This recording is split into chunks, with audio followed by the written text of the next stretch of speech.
Мына Жалал Абадта деле билесиздер, өтө баягыдай мен кыйынмын, положениесин дегендер бар эле. Билесиңерби?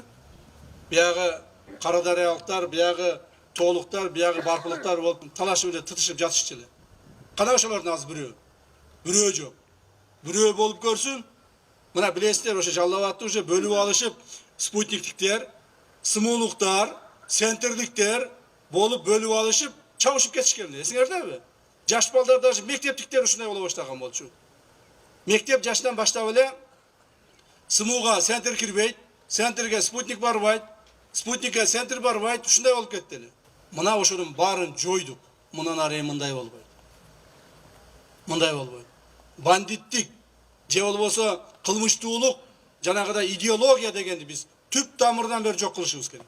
Жаш балдарыбыз кичинейсинен, мектеп жашынан баштап патриоттуулукка, мекенчилдикке, мекенин сүйүүгө, ак жашоого, билим алууга, эмгек кылууга үйрөнүш керек.